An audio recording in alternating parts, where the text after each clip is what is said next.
Hello, beautiful. Welcome to our group coaching. Today is July 11th. I can't believe we're like massively through the year. So today I am going to talk about some of the top reasons why holistic fertility, all the natural ways aren't working for you. Because I think there's a bit of some pitfalls that we fall into thinking that this is going to work like right away. It's going to happen. And while I am living proof, and I truly obviously believe that these methods not only help you get steps closer to your dream family, but help in so many different other aspects of your life that you probably don't give a shit about right now, but are truly important for all aspects of motherhood. And motherhood obviously starts the moment you get pregnant. You obviously start thinking a very different way about yourself and what you should be doing. So right now I'm actually in a conversation with someone through email, and I'll probably let her know that we talked about this in the group coaching call today. So maybe she would like to join. But she's tried AIP. It greatly improved some aspects of her life. And but things still just like aren't right. And there's other things that are, still happening that are affecting her fertility. So she's thinking about doing a carnivorous, I can't even say it, like a meat diet, carnivorous. And while I will never say to someone, don't do it, that's pretty extreme. And actually, Dave Asbury, the bulletproof guy, if you guys, I'm sure there's some links through the course, like leading to him. His Better Baby book really inspired a lot of things in my journey. I know he's a little bit like OTT sometimes, but that's just what he is. He actually went on an Eskimo diet and completely fucked himself up. So when you go on, when you are dramatically changing your diet in that way, even when you go from like, let's say you're just normal eating to shifting, like eliminating gluten and dairy and soy, and all like the top inflammatory foods, or you move into an autoimmune paleo diet, your body is like, there's this really big readjustment. So a lot of the times it's great because it lowers inflammation. A lot of people feel like amazing when they first start like these new diets, right? But long term, especially when you're just eating meat, it can be pretty pretty bad for your overall gut microbiome. And as we all know, that just cascades into many other things. So I don't want to say don't do it, but it's definitely not something I would ever recommend someone do on their fertility diet. And when you've done autoimmune paleo, you know how hard this diet is, like extremely hard to do because it limits just so much of what's in the grocery store. But at the same time, if you do it correctly, you realize that there's like an abundance of other like vegetables that you probably haven't brought into your life. I live pretty closely to an autoimmune paleo diet still to this day. But I have figured out my intolerances, so it's not as strict. I don't even know where I was going with that. I just lost my train of thought. But when it's not working. Okay, when that diet isn't working, right? So you've seen improvements, but you haven't seen your ultimate goal, which is pregnancy. It's highly likely not your diet anymore. And the diet piece of fertility is the tangible piece. Even though it's like hard to do, it's like you feel like you're in control. You're physically doing things. You're doing it. Like surely this has got to work. And the fact of the matter is like, once you do autoimmune paleo, let's say you've done it for a month, and then you start reintroducing foods and you feel really confident in your diet, then that is the time to release and surrender and just get into the flow of that clean eating. You know your food intolerances, you feel confident in that. It's time to start looking at other places in your life. Now, this person has specifically mentioned rest and recovery and sleep. And I know I need to improve that and my stress issues. That's where you need to focus. And that's where the mental and emotional piece come in, because it's not tangible. It's not as easy as restricting what you put into your house, or not walking into McDonald's, right? Or not walking into that bar. It's it's in your head and you are with it every day, and your habits, or maybe your lifestyle that you've lived a really long time, or maybe you can't quit your job that's super stressful. This is the most important place you need to go now. And you need to surrender that control. I see it, it's either supplements or diet. People are always like, I'm not doing enough. I'm doing too much, da, da, da, and you're going back and forth. And it's like, no, you've done that. You can tick that off the list. Let's move into some of the harder things that you need to do. And that is the mental and emotional side, and changing up those habits in your lifestyle to either, if you can't, like, say, quit your job and it's super stressful, okay, what modalities can you bring into your life to manage that stress? Okay, so when it's like a marathon, training for a marathon, you find something you connect with: emotional freedom tapping, breath work, just going outside, whatever it is, like getting a little like stressor ball, whatever it is for you that you connect with, and practicing when a stressful event comes up, not staying in that flight or flight mode for long periods of time, an hour, 2 hours, all day. You take it into the night and you're overanalyzing, you're overthinking everything. And I wish I would have done that. And I wish I would have done this. So, so taking that and practicing that day in and day out. And that is going to help your endocrine system. It's going to help all your hormones.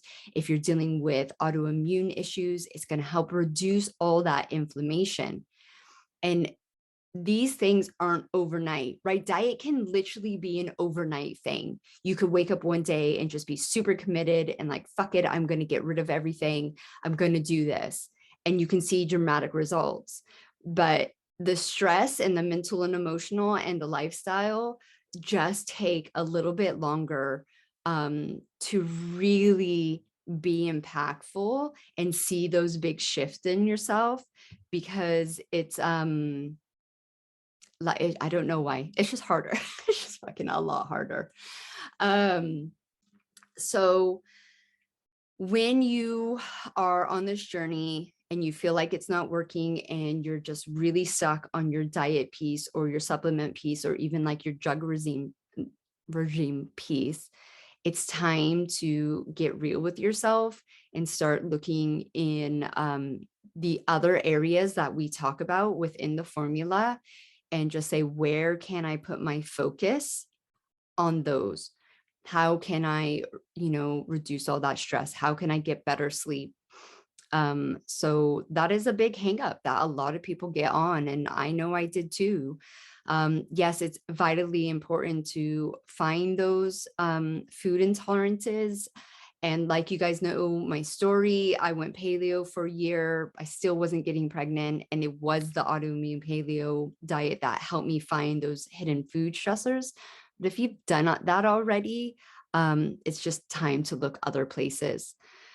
Also, if you've done the autoimmune paleo diet, and you're still dealing with autoimmune issues, like obviously getting tested and just figuring out little bits definitely will help. But once again, it's just going back to that mental and emotional piece. Some people, it could like really be past traumatic events for them. and they have just physically manifested into these issues. So if you don't deal with those past events, you're always going to have this reoccurring like underlying health issue that you can't physically tangibly get rid of, because it's that mental and emotional that has like stuck with you. So I see a lot of women with thyroid issues that were really suppressed, either vocally, like really pushed down, have a lot of mental and emotional baggage when it comes to either family issues. I've seen a lot of religious issues. So it's really important just to get real with yourself and think, okay, where else do I need to go? So that's definitely one of the top things that people get hung up on. The next probably biggest thing, so that kind of like covered the diet, the mental and emotional part too, right? That is a huge missing link for people. And I think it ties in. The other thing is, well, the two things is time and rushing, right? I've had several clients just do back-to-back IUIs, back-to-back IVFs, like just go, go, go. This is going to work. This is going to happen. And when you're rushing and like just pushing those treatments like over and over and over again, it literally can set you back, because not only is your body still in survival mode, it's now like even in worse survival mode, because you're messing around with your hormones, you're taking all this medication, it's not having time to detox all this shit. And then the mental and emotional piece of it not working is so impactful to your journey. So sometimes people see like their numbers when they get using, testing within these fertility clinics actually get worse. And so the doctor's like, oh my God, it's getting worse. It's like, yeah, no shit, it's getting worse. It's because you're not addressing the root cause in the first place. And then you're like tackling on all this medication and all this time spent and all this worry and all this like failed emotional, like, you're not giving your body the actual support it needs. And you're literally like just punching like again and again and again. And so when we're rushing into these things, and I know sometimes it's hard not to, either with time restriction or, insurance. I've seen people just jump into it because their insurance is like, well, we're paying for it now. I'm like, fuck, it's so fucked up. But if you can truly, truly wait and like step back, take a deep breath and breathe, that is literally going to save you time and money and heartache before going into the next procedures. So just take, for me, example, I went into my first IVF pretty blind to everything. And it was a super shambles, like crazy, crazy shambles. But when they're like, okay, there's nothing you can do, just do another round of IVF. If I would have just gone into another round of IVF, like it probably would have like turned out worse, because my body had, it needs time to process all those drugs that they use to make you ovulate and do all the things that it needs to do.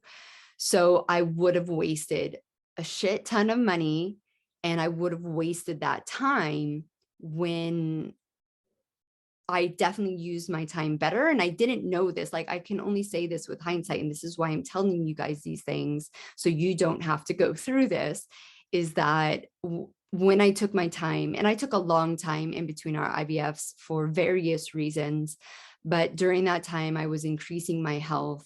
And that's how, even though the second IVF failed, I didn't get pregnant, I didn't bring home a baby, but I made better embryos. So the thing that they told me I couldn't do, you have low egg quality, there's nothing you can do, I did it. And I only did that because I allowed my body the time to heal, dramatically lowering that inflammation. So it's really important when you have this society of like, go, go, go. And especially when you're late 30s, early 40s, and you have these doctors like, you should have had IVF yesterday. Like, I really encourage people to be like, okay, I'm already fucking there. I'm already in this age category that you think is old.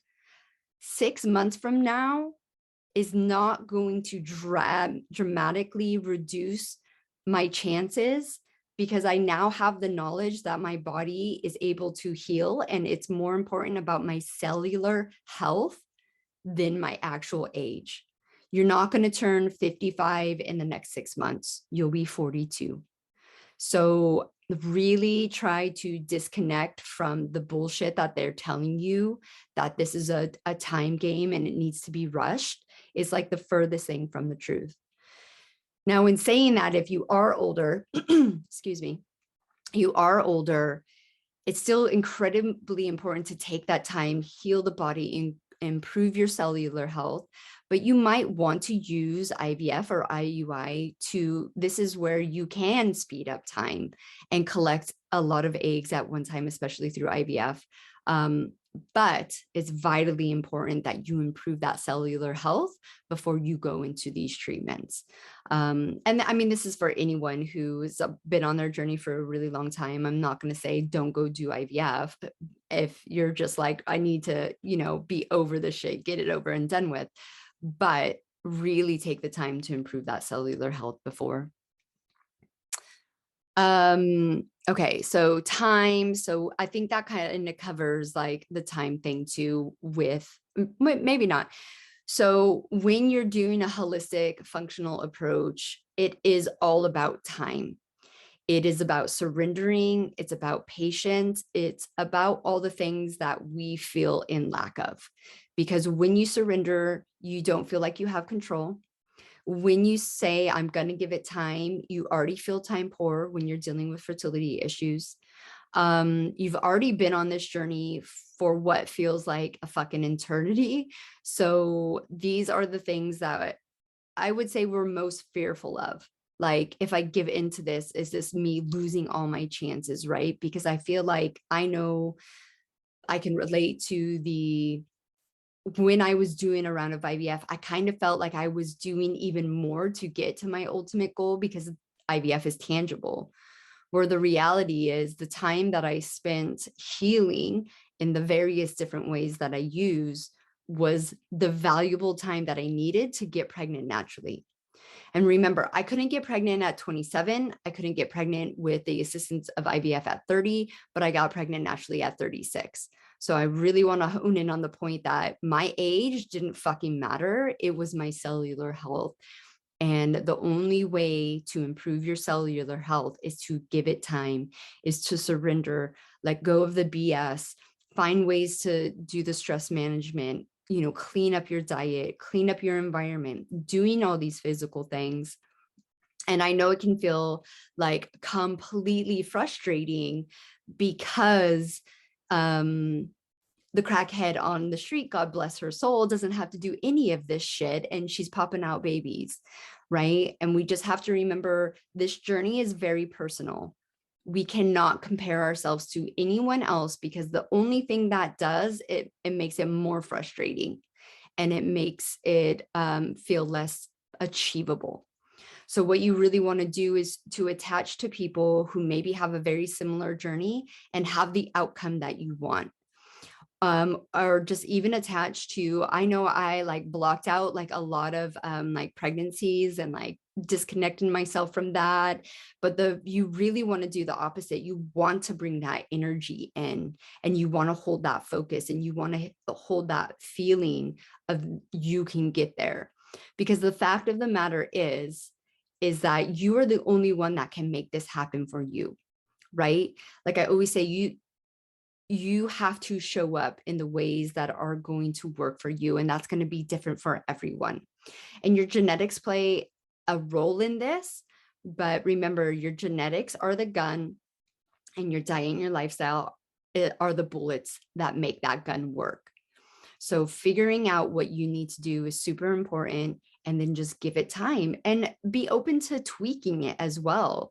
Be open to exploring different modalities of stress relief, and be consistent with, I know being type A myself, like yoga was fucking shit. I hated it. Like it was boring. I was in my head too much.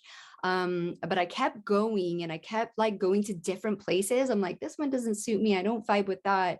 And that's where the magic happens, is when you feel a connection to something or someone, then you know you're gonna stick with it, because you just continue, like you have that feeling like this is so much more than more important to me right now than maybe going out with the girls, or like pleasing my parents, or like whatever it is. Once you connect with something that you absolutely love and stay consistent with it, you really start seeing the magic happen with that. So the other thing, which is probably the hardest thing, is just those little missing links that, it's would be hard. So there's two ways, right? Either you work with a functional fertility health coach like myself, who can see the holes. I can literally see the holes. If you haven't listened to my Discovery Call podcast over on the podcast, I highly recommend you go into those and see kind of what I do. And even, I know this is the group coaching call, even if you're new and you haven't listened to those podcasts, and I'll link them down below. This is so vital for a lot of people to find those missing holes and see where you can better in those areas. The other is the testing. So sometimes I can't see things. So, so a one-on-one client today, not today, but that I'm working with right now, we talked about gut health issues. She's still having gut health issues, even though she's on the autoimmune paleo diet. So she's talking about it. She's talking about she's had a GI test. And I'm like, have you been tested for SIBO? She's like, no. I'm like, okay, that's our first step. Let's go there. And like, lo and behold, she has some issues there. So getting that testing to kind of confirm like that's the issue and where you need to go, and whether you want to choose to go down a Western medicine side or a holistic side or both, can just really propel your journey. And these missing things that are connected to your fertility, but your doctors might not be looking at them, or even like, I'm not bashing anyone, but I am finding a lot of naturopaths know that they need to look into these things, but are definitely missing the mark when it comes to healing.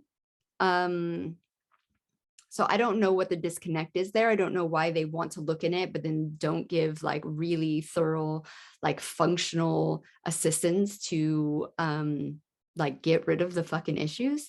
So if you present with like H. pylori, or real big gut dysbiosis, like your practitioner should really, there should be a big regime for at least 3 months to really help you shift through these things. I'm not talking about like going and buy supplementations every fucking 6 months and they just want you to give you more and more and more. But there should be a real big action plan for a certain amount of time to shift through these things. So if you're working with someone who is holistic and looking at these things, but then maybe aren't feeling like you're getting the support you need, or they don't think, like the same client tested positive with H. pylori. And I was like, well, have you done the H. pylori T? Have you? They're like, no, it wasn't that big of a case. So they just said, don't worry about it. I'm like, fuck, what? No, that could be your big issue, right? Like it might not be presenting big for someone else, but let's look at all your markers. You're dealing with like gut issues. You're dealing with high inflammation. That small case of H. pylori might be the tipping, the straw that broke the camel's back type of thing. So don't let anyone like say, oh, that's not a big deal, because that's like complete bullshit. It could be your big deal, right? So that leads me into the following your intuition. I think I'm going to start talking. I know you guys have heard this before from me, but following your intuition. I don't come from a medical background. I am not an academic. I've accepted that about myself, and I am totally fine with that. Sometimes I come in with this like imposter syndrome, like talking about all these things. I'm a creative. I love photography. I love editing, and I love all that kind of stuff. And so if I can figure this stuff out, if I can link this stuff, then you can link this stuff too. When the doctors told me that there was nothing I can do about my egg quality at 30, something was telling me that was complete bullshit. And it was my intuition. And wherever you want to believe where your intuition comes from, it's really about tapping into that source and learning to listen to it.